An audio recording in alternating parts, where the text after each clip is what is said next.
Welcome back to Nasdaq Trade Talks. I'm your host, Jill Malandrino, Global Markets Reporter at Nasdaq. We're coming to you live from the Investment Advisor Summit. Joining me for this segment, we have Keith Duncan. He's the founder of the Keystone Planning Group. We're going to take a look at money doesn't come with instructions, and neither does retirement. And for that matter, money doesn't grow on trees either, does it? It certainly doesn't. All right. Now, most investors and advisors who think that saving for retirement is the end game. It's only half the game.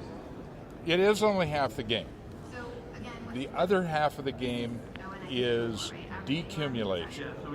For all of their working lives, people that are saving for retirement.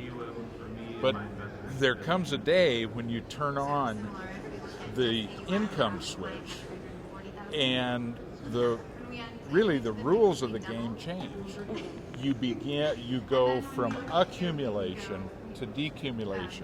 And that's a huge transition, and a transition that a lot of people don't really fully understand. What are the two biggest variables when it comes to decumulation and retirement?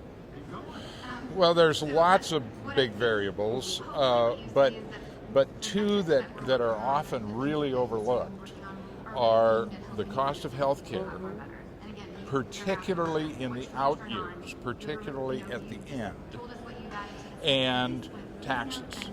And the way our retirement savings are structured, the tax bill is also going to be really high at the end because required minimum distributions are weighted on the back end. They grow as a person ages, and so with many of the people that I work with, some of the biggest tax bills they'll pay in their life is in their late 70s and 80s. Now, conventional retirement wisdom, has that changed because we're in such a low interest rate environment? Well, it certainly has. I mean, in the 90s and in the early 2000s, interest rates were 5, 6, 7%. If you had $1 million, you could put it all in bonds, and it would generate $70,000 a year income. And as interest rates went down, the value of your bond investment went up. What's not to like about that? Right. We're on the other side of the bond cycle now.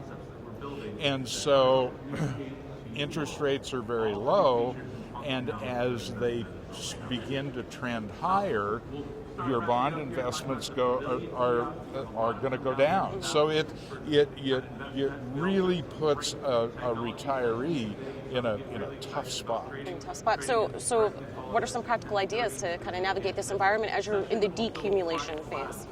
Well, there's a number of them. There's no one size fits all. That's, I think, one of the things that as an industry we've always looked for. You know, what's the silver bullet? What's the one thing that and the fund companies have come with target date funds, which are an answer, but they're maybe not the best answer. Right, it's a one-size-fits-all The one-size-fits-all, right. Absolutely. So I think we're going to see more. There needs to be more and better strategies around Social Security.